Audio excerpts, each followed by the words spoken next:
Hey guys, welcome back to the channel. Today we are going to be building this mm200 style case, and we are doing a GMT, and so this is an NH34, and this case is from DS Watch Club, and I've already used it, and so I already have kind of sized the crown and all that, but fantastic case. This thing's really nice for the money, and to compare the two, I'm wearing my brand new SPB 383. So this is the exact same size case and everything. This one's obviously Seiko and considerably more expensive and much nicer, but this one is honestly a really nice case and bracelet. Now the bracelet's a little bit different, and I'll talk about that here in a little bit, but look at that. Look at the finish on that case. You got the polished, it's basically polished brush polish. Really nice. Now this thing has a bidirectional bezel, and to be perfectly honest, the bezel action sucks on this. It feels really like just really cheap. Sounds sounds bad. I mean, it's fine, it's whatever, but I also don't love that it's bidirectional, even though I'm going to be putting a GMT in there. And so I'm going to get that out of the way and show you what we're working with. So this is the dial. I already have it on the movement. I know that's a bummer because some of you guys like to watch that, but I've already put this watch together and I'm just kind of changing it up. Now this dial is, you can see it's textured, and it's got that orange GMT, and this has got the sumo style indicators or indices, and so, and then it also has the GMT, the 24-hour scale in between those. Now I have also lasered on here my little logo, which is new to me, and that is a little cactus in the middle with a snowflake around it, and that's to symbolize both Minnesota and Arizona, where I'm from and where I currently live. And so this is kind of a greenish color. It's got some real cool texture to it, and then the GMT is in orange. So we are going to be using these heimdallr mm200 style hands. Get you a better look at that. And then we've got an orange GMT hand. And so let's get started here. So like I said, I've already got the dial on the movement. I've already had this watch together with a different set of hands. But what we're going to do is we're going to spin that until that date wheel kicks over.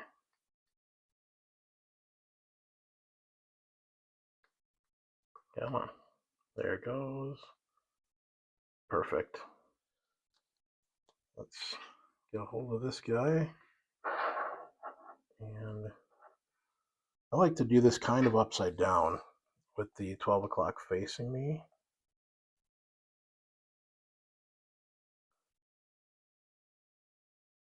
That's beautiful. So let's take a look and see how I press that on there. It is started, but it's got to go down quite a bit more.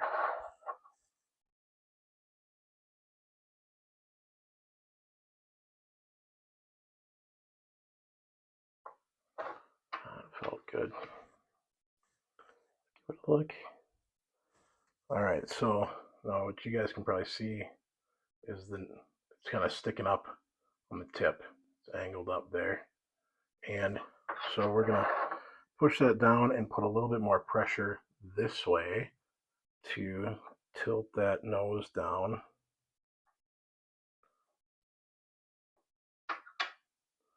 That was close, but let's get it a little bit farther.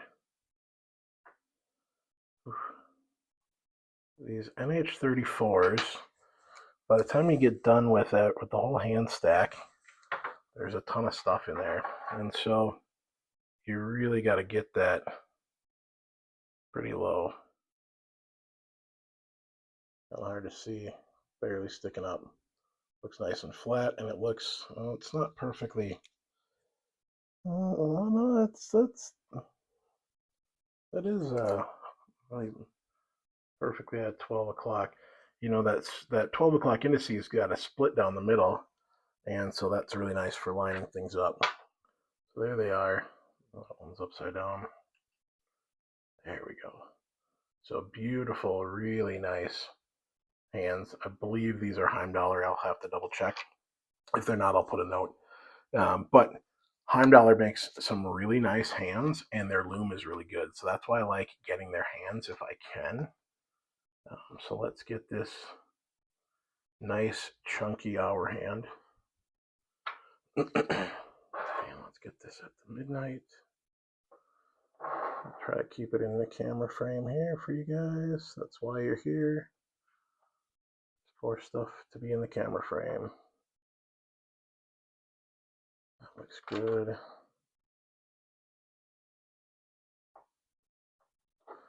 Okay, now I push it down a little bit and I'm going to check with my loop. And that is nice and perfectly at the midnight. Yeah, that looks good. Thinking it's got to go down farther. And of course, I don't have my plastic hour hand pusher. Okay, we're just going to go for it and just be gentle.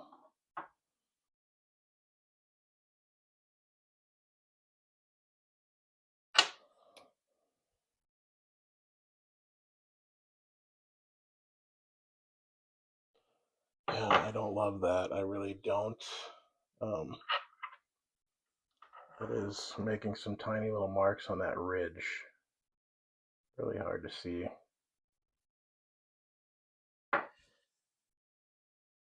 All right, so I got it on there. I'm happy with that. It's nice and square.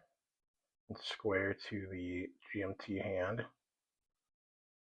Looks really good. I'm gonna continue using my plastic pushers on these hands just because, again, they're so polished, and I don't want to mark them up. Those metal pushers feel really good and they work great, but they're they just, you can mark up your hands when they like this, you know. So let's get that minute hand on. We can.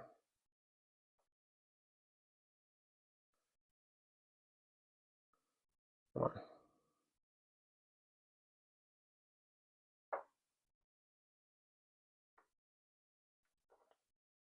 That looks good. I'm shaking and shaking the camera. I try to hold very, very still. I start to shake a little bit. I'm sure there's plenty of you guys that can relate. Oh my goodness, that looks so good. And fortunately, that minute hand, it's so wide, it kind of covers up the whole pinion there. So you're not going to really see any of those marks. And they are nice and square. That hour hand looks very, very close, but it is going to be just fine. But that hand stack is very, very tight. All right. I'm going to use my metal pusher for the second hand because this one has got this tiny little hole which fits right over the little tube, the pinion tube on the second hand. And it doesn't, this one I've had better luck with not bending the second hand down, because what can happen is when you when you push too much pressure like on opposite sides of the pinion, that second hand is not supported and it bows down, and then you have to kind of flex it back up, and it's a serious pain. So all right, here's the hard part. Hopefully I'm not shaking the camera too much. All right, this part just can be real tricky.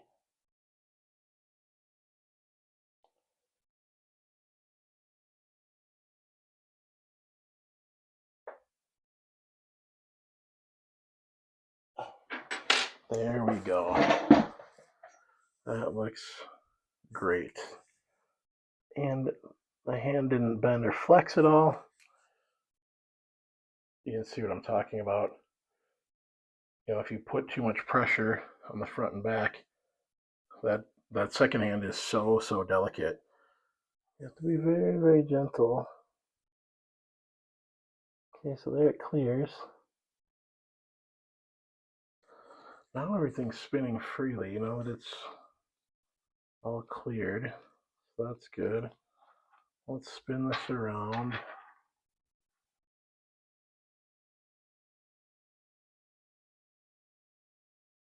And everything lines up at the midnight. That's great.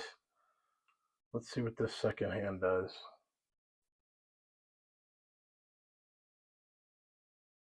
Okay, so that clears just fine. It's real tight, but that's pretty typical.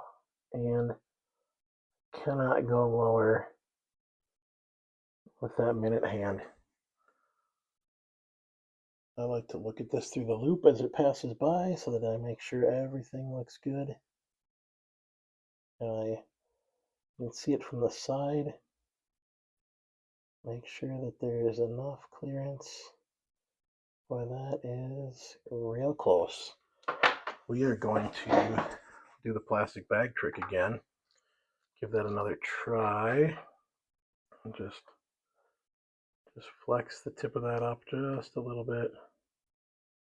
You don't want to bend it. You just want to give it a little flex, and that will tip it up just a little bit. That needs to go up some more. Just gently.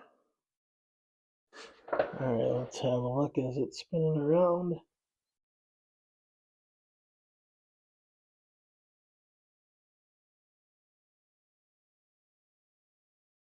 Is it going to clear? I mean, we know it's going to clear, but is it going to be...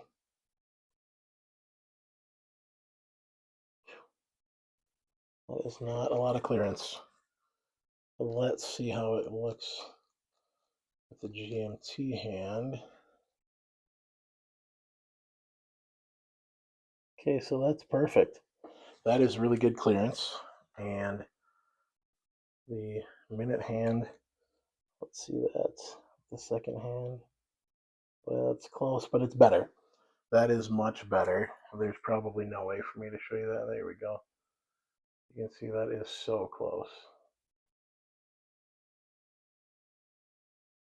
But I'm happy with that. Spin it around again. Everything clears. Date ticks over. Wonderful. We are going to engage the crown. We are going to case the movement, and let's get that crown stem out of there. This part's always fun. Just that little tab, very, very gently. I feel like I can barely see it.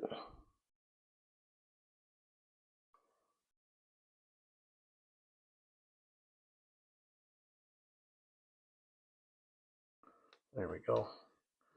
Doesn't take much once you push that tab for that crown to come out enough that it disengages. So we've got the movement or the case here.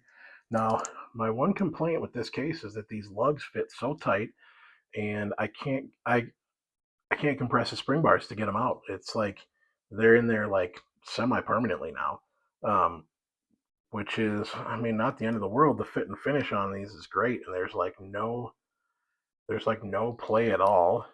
And these end links are solid. I mean, it's a beautiful bracelet and beautiful case, but I won't be putting this on any other straps ever. But whatever. Let's case this bad boy. So this is going to be a little interesting. I kind of lay it on there like that, and we're just going to tip it in. Oh, I don't love that.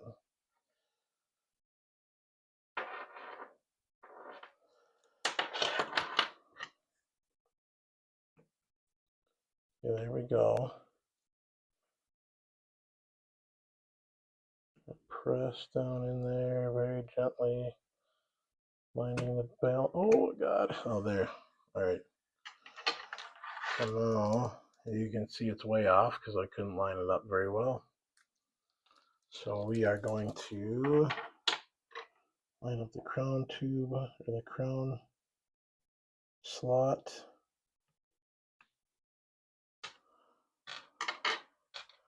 And let's put the crown in. We can make sure it's centered. Okay, that's good. Now I know the movement's not going to fall out. Okay, so that is better. That is lined up with the chapter ring. More or less, I'm going to give it a little bit of a nudge.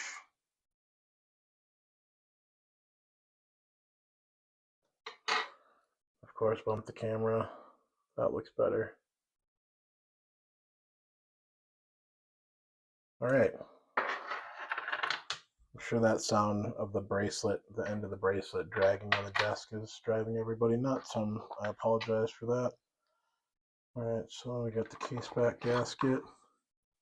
Get this in place.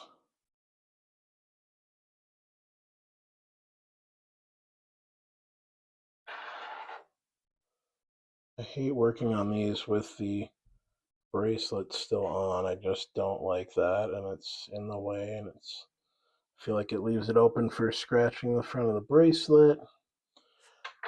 But I didn't really have a choice here. Like, it just, it's the way it was. Let's give this case back a little puff.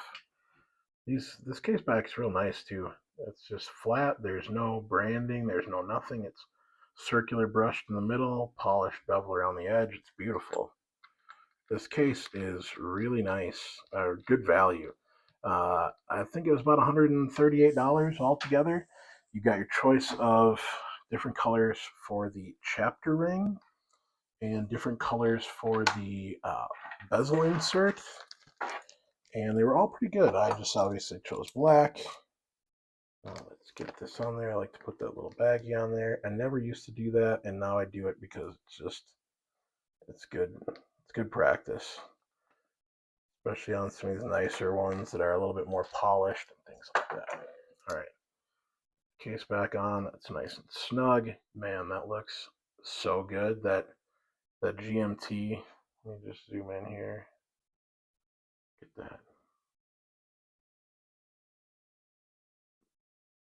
That GMT hand with the matching orange GMT. Okay, so here they are side by side. So the Seiko SPB 383, which is like, this is, I wouldn't quite call it a grail watch for me because it's not quite a grail, but it's close. And I fell in love with this thing, and it's really what made me fall in love with the mm200 style case. And it's just absolutely gorgeous. If you've seen my previous video about the SPB 187 that broke my heart from eBay that turned out to be fake, I picked this up as a replacement for that.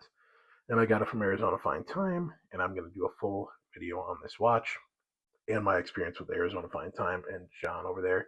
Fantastic, amazing experience. It like really renewed after the whole 187 thing. I was literally, it broke my heart, and I felt terrible about the whole situation. And this salvaged all of that. Now, cases are basically exactly the same. I may never know if the bracelets can be swapped because I can't get these end links out of there. But the cases look very, very similar.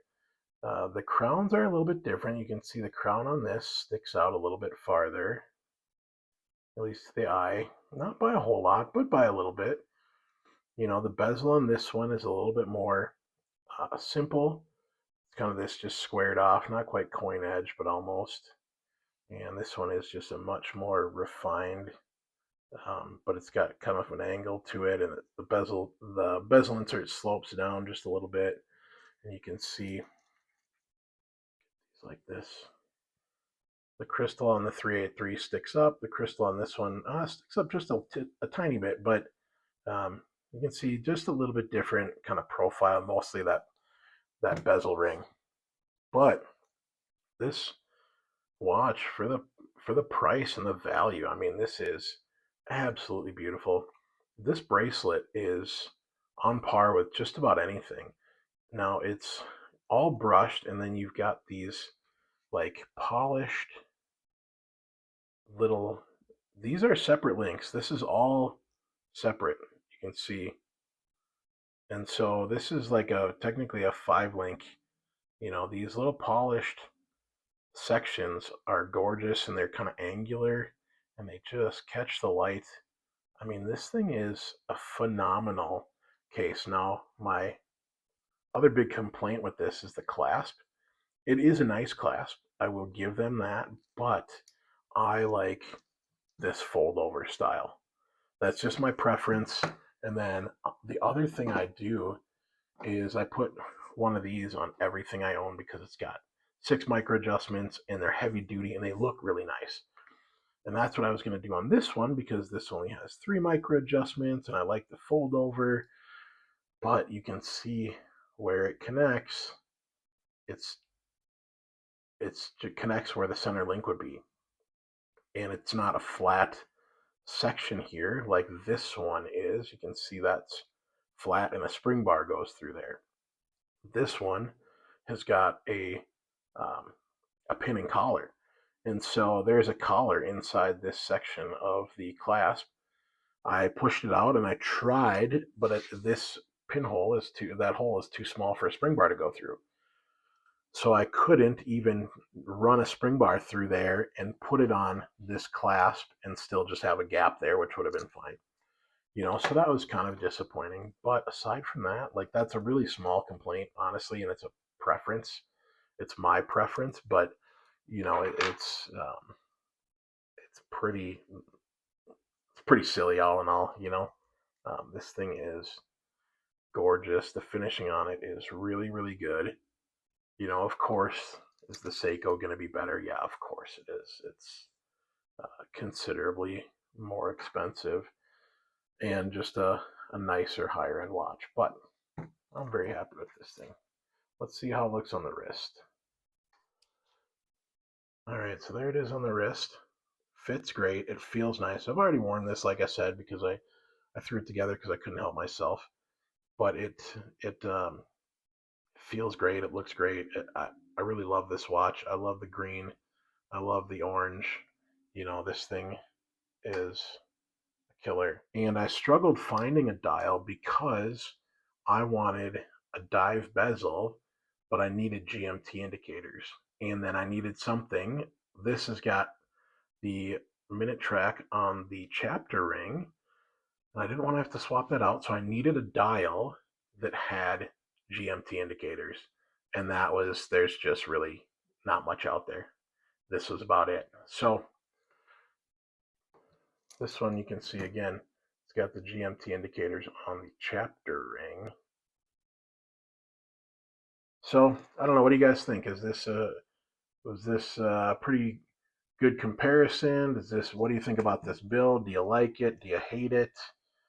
Is this something you would do in lieu of buying something like the 383? This Marine Master Reduced, as they call them. This thing is really nice. What a gorgeous, gorgeous watch.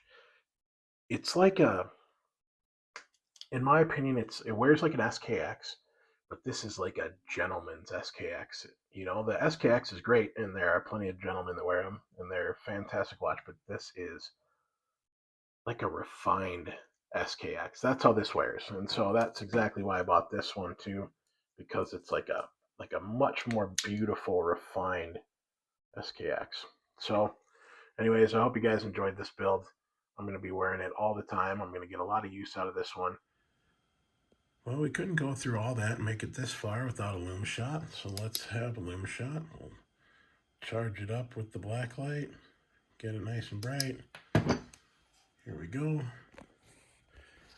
That is very respectable. I mean, it could be better. I wish it was a little bit better, but honestly, that's not bad. You know, these Chinese-made dials from AliExpress, where they suffer the most is in the lume. Now, those hands look fantastic.